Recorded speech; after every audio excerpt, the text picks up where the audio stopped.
បងម្នាក់គាត់សួរថាអូនឡានnàyមានតែមួយហ្នឹងក្នុងស្តុកនេះឥឡូវនេះខ្ញុំកាត់បានតាកូម៉ាច្រើនទៀតនៅក្នុងស្តុកដែលជាជំរើសសម្រាប់ពុកម៉ែបងប្អូន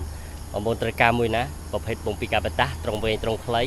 តាកូម៉ា0567តាក់តមកខ្ញុំបានបងប្អូននៅវីកុយនេះគឺជាស្តុកតាកូម៉ាមានច្រើនក្នុងស្តុករបស់ CK លោកឡានអញ្ចឹងបងប្អូនដែលមានតម្រូវការតាកូម៉ាអាចមកមើលបាន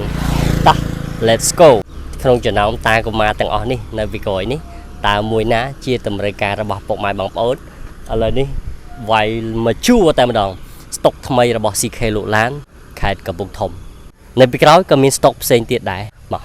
អញ្ចឹងនេះគឺជាស្តុកលុយស៊ីមិនថាតែ pick up មិនថាតែ SUV លក្ខណៈគ្រួសារគឺមានទាំងអស់កំពុងមានក្នុងស្តុកក្នុងចំណោមឡានទាំងអស់នេះបងប្អូនអាចមកទិញបានក្នុងចំណោមឡានទាំងអស់នេះតើមួយណាជាតម្រូវការរបស់ពុកម៉ែបងប្អូន0506 07ពងពីកាបតាស់មានទាំងអស់នៅក្នុងស្តុកមិនថា SUV លក្ខណៈគ្រួសារគឺកំពុងតែមានក្នុងស្តុកជាច្រើនរបស់ឃ្លាំងឆេងខុនអូតូខេត្តកំពង់ធំឥឡូវនេះបងប្អូនអាចទិញដាច់វាយដូរបង់រំលោះបានទាំងអស់ក្នុងចំណោមឡានទាំងអស់នេះហើយស្តុកយើងមានច្រើនកុំភ្លេច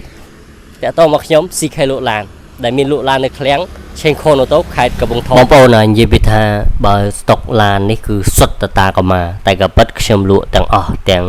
ប្រភេទលក្ខណៈគ្រួសារលុយស៊ីបាឡែន Highlander ឆ្លាមតាកូម៉ា Tundra 330 470គឺមានទាំងអស់លុយស៊ី300បងប្អូនអញ្ចឹងថ្ងៃនេះគឺនាំបងប្អូនមកស្គាល់ប្រភេទតាកូម៉ាសិនព្រោះស្តុកតាកូម៉ារបស់ខាងបងប្អូននេះមានច្រើនអញ្ចឹងសម្រាប់ពុកម៉ែបងប្អូនដែលត្រូវការតាកូម៉ាគឺអាចមកមើលខាងបងប្អូនបានតាក់ទងលេខទូរស័ព្ទ color ក៏បានមើលតាម page ក៏បានបាទគឺ CK លោកឡានដែលមានលក់ឡាននៅទីរួមខេត្តកំពង់ធំងាកមកចាប់អារម្មណ៍ជាមួយនឹងស្តុកតាកូម៉ាហេតុអីក៏ពុកម៉ែបងប្អូនគាត់ប្រើតាកូម៉ាច្រើនហេតុអីតាកូម៉ាពេញនិយមប្រើវាពិតជាល្អប្រសើរជាមួយនឹងការប្រើប្រាស់តាមបណ្ដាខេត្តវាពិតជាចំណេញជាមួយនឹងការប្រើប្រាស់ក្នុងកិច្ចការងារ OC ជំនួសកម្លាំងពលកម្មនិងការដឹកជញ្ជូនមួយចំនួនសម្រាប់ពុកម៉ែបងប្អូននៅតាមបណ្ដាខេត្តជាពិសេសហ្នឹងបងប្អូនម្ចាស់អាជីវកម្មអាជីវករអ្នករស់ស៊ីអ្នកលក់ដូរអ្នកធ្វើស្រែចម្ការនិងម្ចាស់កសិដ្ឋានព្រោះប្រភេទឡាននេះគឺសេរីចាស់តែតាន់ហើយតែកូម៉ានេះគឺនៅតែមានប្រជាប្រិយភាពពេញនិយមតម្លៃធូរសមរម្យក្រោម 20000 ហើយប្រភេទពងពីកាពីតាហើយមានត្រង់ក្រោយ